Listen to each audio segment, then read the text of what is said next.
Bueno, quiero agradecer al doctor Carlos Paredes, a quien invitamos a integrarse al siguiente panel que debatirá sobre infraestructura terrestre junto a los señores Juan de Dios Olaechea, presidente ejecutivo de Ferrocarril Central Andino, y Emilio Fantozzi, gerente general de RANSA.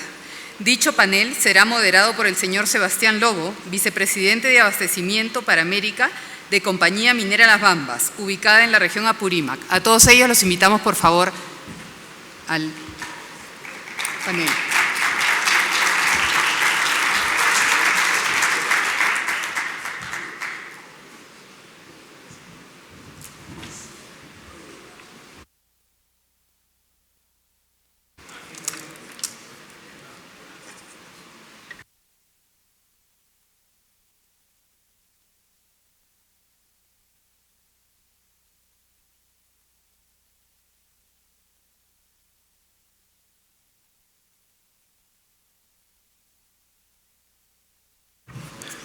Buenos días, agradecerles a todos por la presencia. Vamos a pasar ahora al panel de infraestructura terrestre, donde vamos a tener la intervención de cada panelista, una intervención de 8 minutos, empezando por el señor Juan de Dios, luego por don Carlos Paredes y finalmente por don Emilio Fantozzi. Así que comenzamos con don Juan de Dios. La idea es, desde el punto de vista, con toda la experiencia que tiene don Juan en el aspecto ferroviario, pero también de otro tipo de logística, brindarnos los comentarios en referencia a lo presentado por el exministro y también lo que vemos a futuro en lo que es logística para el Perú. ¿Cuántos minutos? 8 minutos, por favor. ¿Cuántos? 8 minutos. 8 minutos, ya. Bueno, va a haber un trabajo fuerte de hacer una síntesis. Me han pedido como panelista que comente, mi intención no es criticar, mi intención es comentar la exposición del señor Paredes. Tengo, por el hecho de ser presidente ejecutivo de un ferrocarril, tengo la experiencia de 15 años de manejar una infraestructura que es realmente asombrosa y que desgraciadamente en el Perú se sabe muy poco. Sobre la exposición del señor Paredes quiero atraerle la atención primero a ese cuadro valiosísimo que nos mostró que era sobre los costos logísticos internacionales y el costo logístico en el Perú. Indudablemente el costo logístico en el Perú está en 35%, lo cual no nos hace competitivos en un mundo globalizado. Ahora, si separamos el costo logístico de Huancavelica, por ejemplo, no va a ser 35, sino va a ser 80. Todo eso y nos muestra en el cuadro a Estados Unidos y los países del OECD. Da la casualidad que en el caso americano, más del 40%, para ser exacto, el 44% de la carga de Estados Unidos se mueve con ferrocarriles. Y es una causalidad los costos lógicos norteamericanos con los ferrocarriles. Lo mismo sucede en Europa. O sea, va a ser imposible para el Perú bajar sus costos logísticos hasta el día que no podamos comprender qué cosa es un ferrocarril y para qué sirve. O sea, cosa que todavía no hemos entendido. Otro tema que me preocupa es que en un país tan pobre como el Perú y cuya geografía ha sido articulada tan desigual, indudablemente no podemos quedarnos con pensamientos tan a la ligera de decir que la demanda justifica la inversión de infraestructura. Esto no es, este es un tema más complicado. ¿Qué viene primero, el huevo o la gallina? Los países que han desarrollado en el mundo lo han hecho construyendo primero las infraestructuras y luego esas infraestructuras, cuando han servido un territorio, han permitido que este territorio se desarrolle. Si vamos a buscar cuál es la demanda de Huancavelica o cuál es la demanda de Andahuaylas o cuál es la demanda de la serranía del Perú o de la selva del Perú, simplemente no se construye nada. Es por eso que la gente que es muy racional ha emprendido esas gigantescas migraciones a la costa en busca de oportunidades. ¿Por qué? Porque es el mar el que trae las oportunidades. Tenemos ejemplos como Suiza, que son serranías, que es una serranía, que gracias a sus infraestructuras modernas, ningún suizo se le ocurre ir y emigrar hacia las costas europeas. Sobre los puentes es el castigo de Sísifo que tiene el Perú y el castigo que tenemos que soportar. Los puentes que reconstruimos son porque no tenemos el carácter, la voluntad política de decir alto al camión súper pesado de diseño exclusivamente peruanos. Quiero ser bien claros, existe un grupo de camiones que cargan más de 53 toneladas, que son los que destruyen los puentes, los mismos que hay que reconstruirlos a costo del contribuyente. Y esos camiones están prohibidos en todos los países desarrollados, salvo los peruanos. Además son las causas de la congestión. Sobre los indicadores que se utiliza, que siempre ha utilizado el Ministerio de Transportes y Comunicaciones, yo le diría atención, mucho cuidado. Son indicadores de gastos, pero no son indicadores de eficiencia. Y eso es malo porque simplemente no nos permiten realmente evaluar si la infraestructura que estamos construyendo se justifica en el corto y en el largo plazo. Lo más importante de una infraestructura terrestre, y no hablo de ferrocarril o de carretera, sino de terrestre, es saber si esa infraestructura, por el lado de los individuos, de los seres humanos, está acercando las distancias. Mi experiencia es que cuando veo las dos interoceánicas, no veo ninguna justificación, ninguna de ellas ha acercado, ha reducido el territorio nacional. Podremos asfaltarlas, pero eso no quiere decir que estemos acercando las distancias. En segundo lugar, cuando hablamos el segundo indicador que tenemos que mirar una infraestructura es si esta infraestructura nos baja los fletes, nos hace más eficiente, si esa infraestructura sirve correctamente al territorio. Vuelvo a decir al territorio. El Perú no es Lima, el Perú no es la costa, el Perú es mucho más grande que eso. Entonces es importante, mi recomendación y desde mi punto de vista, es que los indicadores que hoy día, desde siempre ha manejado el Ministerio de Transporte, que es el gasto, cuánto he cumplido en mi presupuesto de gasto y cuánto he faltado, son indicadores que realmente no representan índices de serviciabilidad y que el Perú realmente los necesita. Perdón, se me acaba de ir. Sobre otros temas, se me ha ido. Ya entrando al tema propiamente de los ferrocarriles, he sido bien claro, es un tema que en los 15 años que yo conozco al Ministerio de Transporte no lo puede manejar, no lo sabe. Es un tema de desconocimiento de esta brillante infraestructura, que es la espina dorsal de la infraestructura terrestre de cualquier país desarrollado. Y hay que hacer un esfuerzo gigantesco de ayornamiento, si uno quiere, en el Ministerio de Transporte, para que puedan incorporar este sistema de transporte. A un sistema de transporte que tiene muchísimas ventajas cuando es de penetración, cuando es de ir hacia los Andes. Es mi experiencia personal. Cuánto hubiese querido compartirla con mis amigos del Ministerio de Transporte para que vean la eficiencia del ferrocarril central.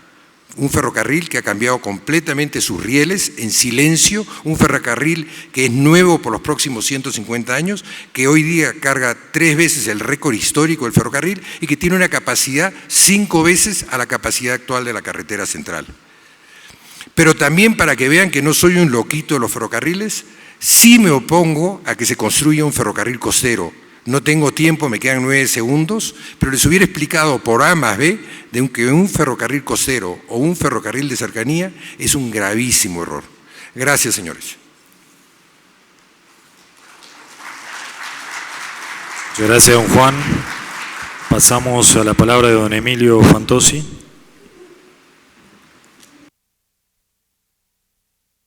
Buenas tardes, muchas gracias por la invitación para estar nuevamente en este encuentro logístico en Perumín. Yo trabajo en una empresa, Ranza, que es un operador logístico, y los operadores logísticos buscamos eficiencias para que nuestros clientes puedan decidir que su logística la haga un tercero y le genere valor. Si no podemos generar esa eficiencia, no lo van a contratar.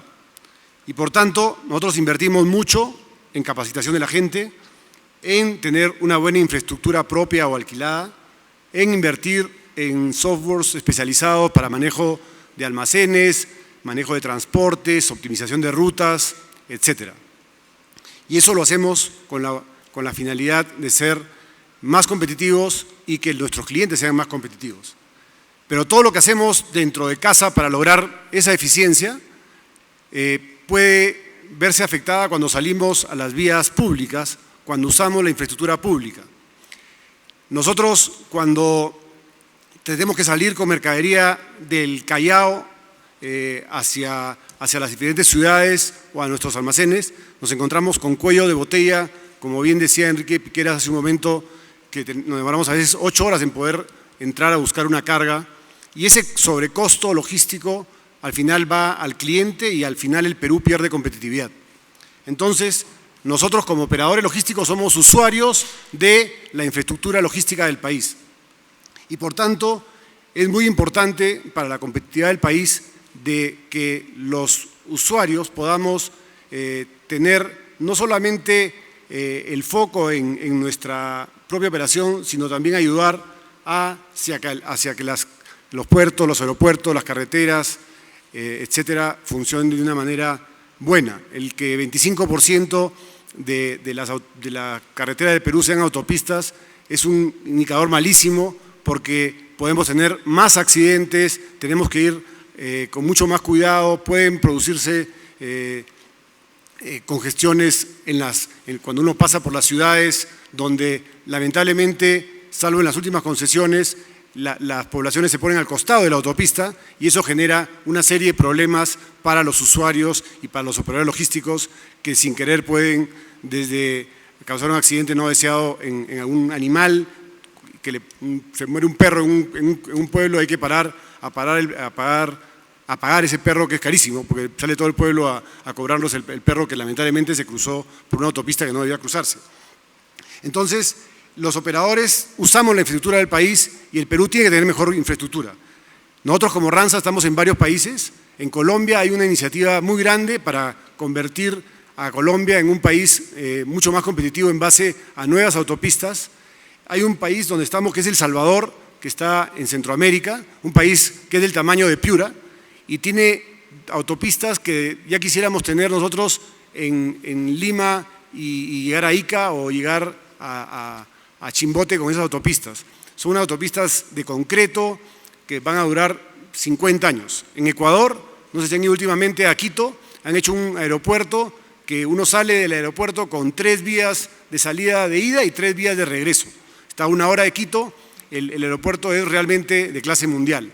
En Guayaquil hay bypasses por toda la ciudad, y nosotros que nos hacemos los competitivos, que queremos entrar a un mundo mucho más desarrollado, no podemos tener lo que debemos tener por una serie de cosas. Y yo me centraría en estos 4 minutos que me faltan en 2 temas importantes. Uno es la falta de institucionalidad y la informalidad, ¿no?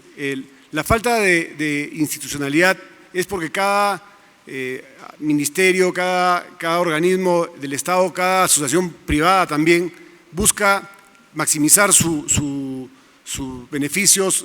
Cada uno tiene una expresión diferente del gremio, de una población, de una alcaldía, etcétera, pero nadie está viendo el conjunto, y esa falta de visión país hace que al final no logremos hacer las obras de largo plazo en el tiempo requerido. El expositor nos mostró todo lo que están haciendo, y la verdad que es muy bueno. Sin embargo, hay obras que no se terminan porque no se expropian. Como ejemplo, a nosotros en Ranza, en el año 1997, casi 20 años, nos llegó una comunicación donde nos expropiaban una parte de Ranza porque iban a hacer la avenida Santa Rosa, que es la salida, la segunda salida del aeropuerto internacional Jorge Chávez, que es paralela a la Fawcett. Solamente falta que nos expropien a nosotros y estaría desde Morales Duárez hasta la Plaza Santa Rosa, donde termina la Avenida Marina, y después entra la Costa Verde. Bueno, esa franja que falta que nos expropien tiene 18 años. No nos expropian. Cada año nos llega una notificación que nos van a expropiar. Nosotros estamos listos para que nos expropien. Tuvimos que invertir en otro local y hasta ahora no nos expropian. Y la verdad es que si nos expropiaran, el tráfico de la Fawcett sería otro, y cuando uno llega, lamentablemente un viernes, y muchos de ustedes van a llegar el viernes a Lima, se van a demorar 2 horas en llegar a La Molina o 1 hora y media en llegar a Miraflores.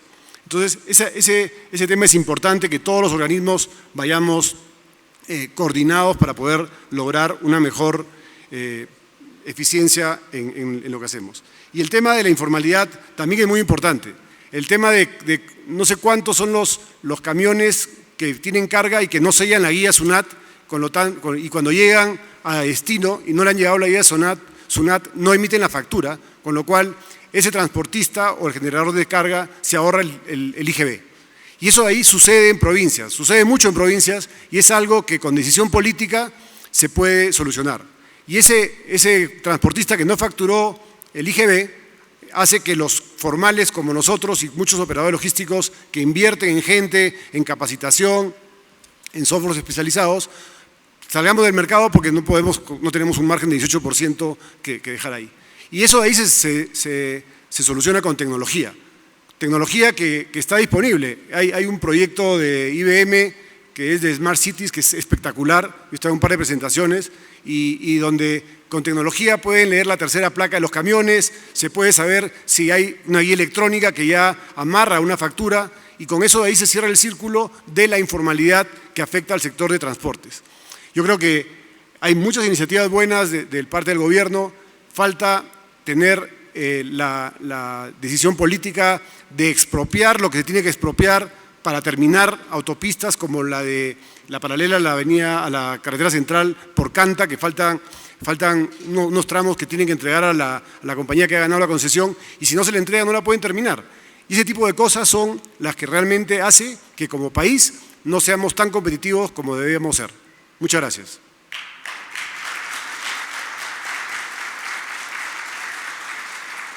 Muchas gracias, Emilio. Vamos a continuar con las palabras del exministro don Carlos Paredes. Gracias. Bueno, en principio es algo en lo que no podemos discrepar prácticamente con todo lo que se acaba de comentar.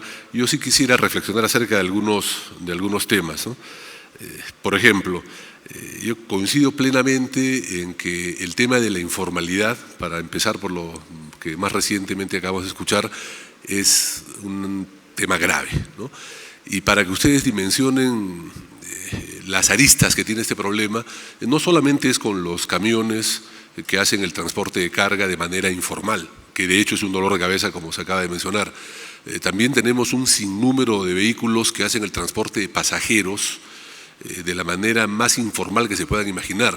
O sea, para ellos las normas están pintadas en la pared, y en station wagon, en van, las famosas combis, hacen transporte de pasajeros en tramos que duran 1 hora, 2 horas, 3 horas, donde no respetan la velocidad de 90 kilómetros por hora, que sí tiene que respetar un bus de pasajeros formal. Y por lo tanto, en la mayoría de accidentes que ocurren, son estos vehículos los que se han pasado de carril o que han estorbado de alguna forma y han generado el accidente del camión o del bus formal. Y detrás de esta problemática hay cientos de miles de familias, ¿no? Que en algún momento, no sé, pues es que eran empleados públicos y los despidieron y decidieron comprarse su taxi o su combi y dedicarse al transporte informal, o si simplemente son emprendedores que han visto una ventana de oportunidad de cobrar un poquito más barato o hacer el servicio un poco más rápido, marcar una diferencia y hacerse su espacio en el transporte, ¿no? Es una problemática muy complicada, que coincido que hay que enfrentarla y en la que es imprescindible el concurso de la parte privada y de la parte pública, porque los costos sociales que hay detrás solo el público no se los va a querer comer, eso se los garantizo, ¿no? Sin ir muy lejos, he estado leyendo en los periódicos la semana pasada el anuncio de los transportistas formales, los que transportan carga y pasajeros, de un paro, ¿no? Que pararía el país, estoy seguro, si es que no se combate la informalidad, porque son su competencia desleal, ¿no? Entonces, ese es un tema que hay que resolver. Y el otro, vinculado a las expropiaciones y a todo lo parecido que entorpece la ejecución de proyectos. Este es otro tema, no lo comenté en la exposición, pero en el que también tengo que coincidir y que les comento, es el común denominador, por lo menos en la región. Soy testigo de excepción conversando con otros ministros de transportes de Colombia, de Ecuador, de Panamá, de diferentes sitios. Para ellos los principales problemas eran las expropiaciones, ¿no? Eran el equivalente a las autorizaciones estas de restos arqueológicos, ¿no? Y eran la falta de proyectos, que es exactamente lo que nos pasa a nosotros. Mal de muchos, consuelo de tontos, pero hay que ser conscientes que esta es una realidad que se vive y la que hay que enfrentar.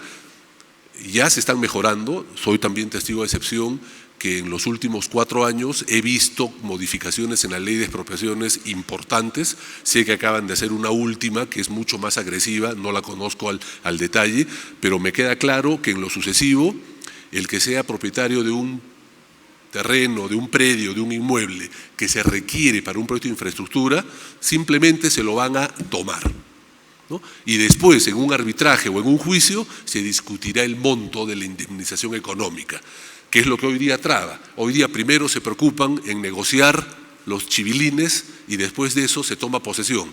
El nuevo marco legal va a hacerlo al revés, ¿no? Tomo posesión, lo uso para el proyecto de infraestructura que necesito y después en el camino me demoraré meses o años negociando cuánto pago, ¿no? Ese es el enfoque de la ley. Para uno les va a parecer demasiado agresivo, pero desafortunadamente es la única manera. Ojalá que no se cometan excesos, ¿no? Pero es una señal de que se está haciendo algo al respecto. Lo de los restos arqueológicos, también ahí se han dado normas para ponerle plazos mucho más perentorios para que esos expedientes no se eternicen en el Ministerio de Cultura o en sus dependencias regionales donde corresponde, ¿no? Y que eso fluya, ¿no? Y respecto a otro tema que se comentó acerca del desconocimiento en cuanto al tema ferroviario en el país, coincido plenamente, ¿no? Y lo dije, en los últimos 100 años hemos involucionado. En el Ministerio de Transportes no hay ningún experto en ferrocarriles, no lo hay, o sea, habría que inventarlo. Y por eso hay que acudir a expertos internacionales donde hay de todo, ¿no? Hay los gurús que cobran bien y no te dicen mucho, hay de todo en este Valle de Lágrimas, ¿no? Pero sí hay un desconocimiento local, es una limitación que tenemos, eso es verdad, ¿no? Hay que enfrentarla, ¿no? La mitad del problema está resuelto cuando uno es consciente que lo tiene, lo mencioné al principio, ¿no? Y otro punto que vale la pena mencionar es el asunto de los indicadores, en el que también coincido. O sea, uno no puede medir el desempeño de las organizaciones en general, no solo me refiero a los ministerios, esto también es válido para las empresas con mucho mayor razón, en función a que si gasté todo lo que me presupuestaron. O sea, para mí no es un orgullo decir que mi ejecución presupuestal ha estado por encima del 95%, de lejos el doble de todos con los que me podía comparar. Bueno, sí, felicitaciones al equipo técnico que lo ha hecho posible, ¿no? Pero ese no es el indicador con el que te tienes que medir, ni tampoco si es que pavimentaste más kilómetros que el año pasado, porque de repente lo hiciste donde no debías hacerlo. Por eso me detuve un buen rato en comentarles un criterio que se está utilizando para decidir las inversiones en infraestructura. Este estudio que identifica los 22 corredores logísticos que son la base para tomar decisiones de dotar de la infraestructura y de los servicios, priorizando a esos corredores logísticos donde transita el 90% de la producción nacional, con un enfoque multimodal, un enfoque integral, donde la logística es justamente el enlace, el nudo conector entre la infraestructura y los servicios, ¿no? Esto hay que aterrizarlo en indicadores, ¿no? En indicadores que nos permitan medir el desempeño de una manera más ágil, coincido, ¿no? Entonces, lo que sí queda claro, amigos, es que el reto que enfrentamos es enorme. Felizmente algo se está haciendo, falta muchísimo, ¿no? Y el concurso de la parte privada y de la parte pública es fundamental. Y en la parte pública algo puedo decir por la experiencia que me ha tocado vivir, y es que ojalá que esta famosa ley del servicio civil se le dé continuidad en las próximas gestiones de gobierno y se convierta en una política de Estado, porque va a ser la única forma en que podemos tener un aparato público que de verdad sea eficiente. Yo en el Ministerio de Transportes tenía, no sé, 4.500 personas, ¿no? Y solo el edificio central tenía 11 pisos. Nunca llegué a recorrer los 11 pisos y por supuesto nunca conocía los 4.500, porque el ministerio funcionaba con 40 o con 50, que son a los que yo veía. Y de esos 4.500, la mitad o más eran de esa ley que les da estabilidad laboral absoluta. Claro, ganan 2.000 soles al mes. Tú les ofreces cambiarlos al régimen tipo la 728, que es tipo privado, pero donde no hay estabilidad, pero donde podían duplicar o triplicar su remuneración y simplemente no querían.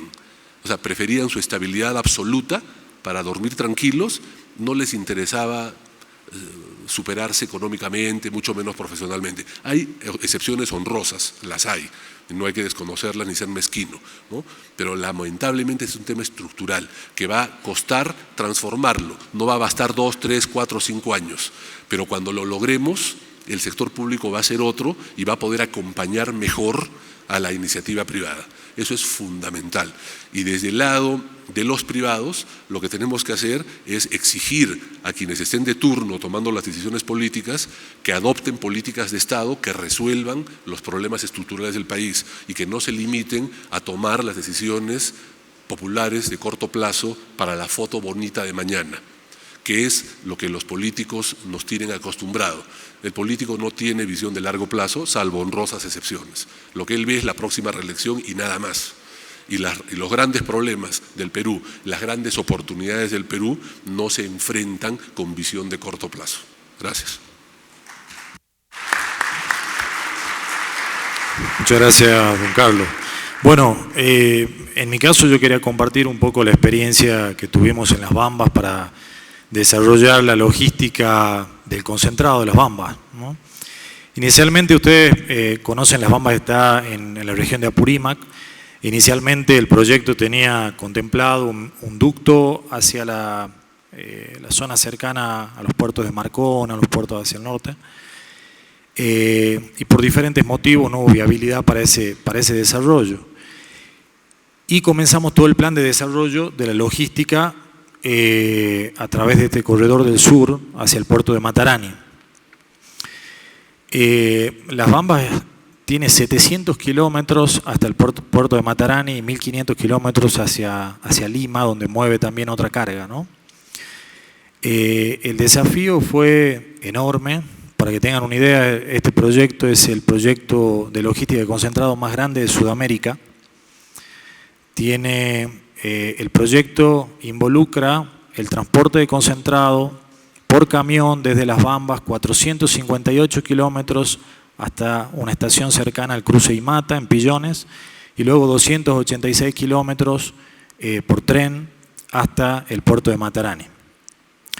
¿Y por qué llegamos a esa solución? Porque el análisis que nosotros hacemos de la logística no es un análisis tan solo de costos, ¿bien?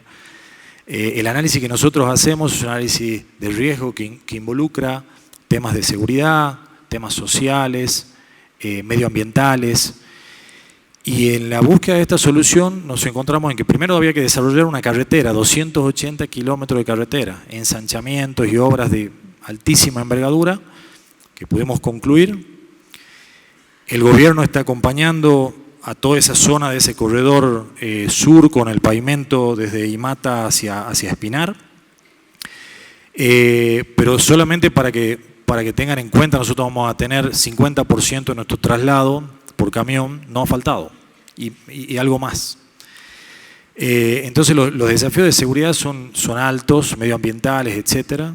Hemos trabajado en planes para control de polvo, para control de tránsito en la vía, en los horarios correspondientes, supervisión de la flota, entrenamiento de los conductores. Para que tengan una idea, nosotros tenemos 240 camiones, 500 conductores y un tren que tiene 15 locomotoras, 170 vagones, 1.200 contenedores y más de 100 conductores. O sea que en total tenemos, entre conductores y personal de mantenimiento, más de 700 personas involucradas. Entonces, el plan, ¿cuáles son los pilares del plan? Seguridad, estamos implementando controles en carretera, pulseras para controlar el sueño de los conductores, cámaras en los vehículos, un nivel de tecnología muy superior al que existe hoy en el Perú. Estamos trayendo el primer simulador de camión, el primer simulador del Perú, para poder entrenar a los conductores en esos simuladores con diferentes condiciones climáticas, etc. Y en un trabajo por el desarrollo de esta zona del Perú, estamos convencidos que esta carretera va a traer desarrollo a otras ciudades de la zona, etc. Las Bambas tienen el compromiso de invertir en infraestructura, que obviamente necesitamos el acompañamiento del gobierno en estas obras para que tengan ese impacto en la sociedad y no un impacto puntual en el proyecto. Luego en lo que es la parte ferroviaria, tuvimos que trabajar en mejoramiento de las vías, en la construcción de la estación de transferencia completa y posteriormente construir un puerto, un muelle nuevo en Matarani, porque el puerto existente estaba colmado. Imagínense que en este corredor del sur, con 1.300.000 toneladas de concentrado de Las Bambas, más 2 millones de Cerro Verde, más 600.000 de Antapacay y más Hadbey, estamos llegando a 4 millones de toneladas de concentrado en el sur del Perú. Adicional a eso tenemos todo el inbound logistic, toda la carga que llevamos a cada uno de los proyectos, todos los insumos, lo cual requiere el compromiso de todos en buscar soluciones de largo plazo. Y por eso buscamos la solución del tren, que creemos que es la solución más segura, genera mucho menos impacto en las comunidades que se atraviesan, las poblaciones son mayores a partir del cruce de Imata en adelante. Los temas de seguridad para el camión comparado con el tren son diferentes. El tren tiene ventajas importantes. Y por otro lado, la congestión que tenemos para el acceso de Matarani hoy es una congestión que ya está convirtiendo en inviable el acceso de camiones a ese puerto. Y en el corto plazo va a ser muy complejo llevar carga ahí. Entonces hemos buscado la solución que ayude a descongestionar un poco esto y no agregar más congestión a esa zona. Al igual que en el amarradero C existente en el muelle, generar un muelle nuevo con inversiones de gran envergadura, pero que creemos que van a ser importantes para el país también. Porque a pesar de toda esta carga que se va a mover por este nuevo muelle, la capacidad del muelle tiene un 50%, 40-50% remanente para otros proyectos quizás de menor envergadura que tengan la necesidad de salir y que puedan tener esa competitividad con un puerto ya desarrollado. Entonces, la idea es el compromiso del sector privado y del gobierno en tener las estrategias con visión de largo plazo para el desarrollo del país. Y como comentaba don Juan, es un desarrollo del país donde queremos tener un país federal, donde queremos conectar las ciudades del interior y desarrollarlas. Entonces, como parte de este proyecto, por ejemplo, hemos incorporado la participación en el transporte de empresas locales, el 50% de los conductores locales y todo un plan para lograrlo, ¿no? O sea, si no lo puedo lograr porque salgo mañana y no encuentro, si hoy es difícil conseguir 500 conductores en el Perú, entonces conseguir 250 en la zona de influencia nuestra es mucho más difícil aún. Pero ¿cuál es el plan que tenemos como Bamba y con nuestros transportistas para en el mediano plazo ir desarrollando los conductores y luego poder aspirar a que todos los conductores o la mayor parte sean locales y generar desarrollo de recurso humano en las zonas del interior? Porque eso es lo que al final vamos a ir dejando, ¿no? Capital humano, capital empresarial, etc. Entonces, una reflexión final que yo quería hacer es que muchas veces cuando se planifican estos desarrollos en infraestructura, tenemos que pensar en las eficiencias de costo. Vimos el 34% versus el 14% versus el 8% de otros países desarrollados, etc. Pero no perdamos la visión de los aspectos de seguridad, medioambientales y comunidad. Porque si buscamos la eficiencia solamente en costos, no hubiéramos desarrollado muchos de los temas que estamos desarrollando y seguramente el desarrollo que hubiéramos generado de este plan de transporte concentrado hubiera sido mucho más simple. Pero no, elegimos el camino más complejo, pero es el camino sostenible. Entonces midamos la eficiencia no tan solo por los factores de costo, que son muy relevantes, pero midamos también qué eficiencia tenemos en los índices de accidentabilidad. Midamos, cuando desarrollemos esta infraestructura, pensemos en esos aspectos medioambientales, de seguridad y de desarrollo de las comunidades, ¿no? Esa era la reflexión final que tenía. Y bueno, ahora invitarlo a los panelistas a 2 minutos finales para tomar una conclusión del panel, por favor, empezando por don Juan.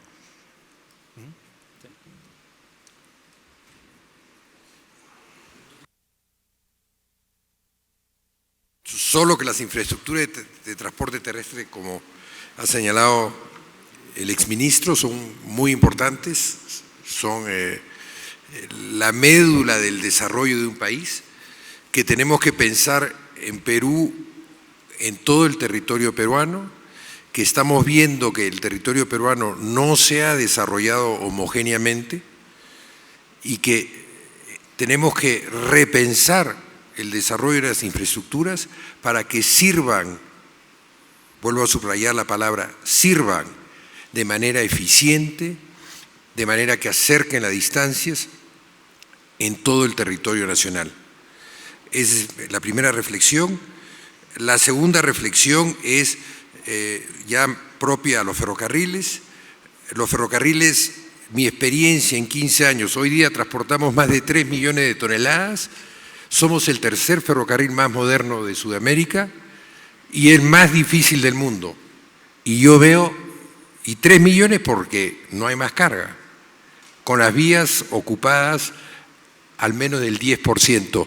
Me doy cuenta de la capacidad que tiene un ferrocarril en las montañas y como fuente de desarrollo, y lo más importante, que la finalidad última de un ferrocarril de penetración es mover personas. Quiero ser bien claros, es mover personas, el transporte de personas, acercarlos en la distancia y darles movilidad social. Por lo que quiero decirles, el Perú no va a lograr un desarrollo ni una articulación homogénea del territorio nacional hasta el día en que no le dé a los ferrocarriles del siglo XXI la importancia que le tiene que dar.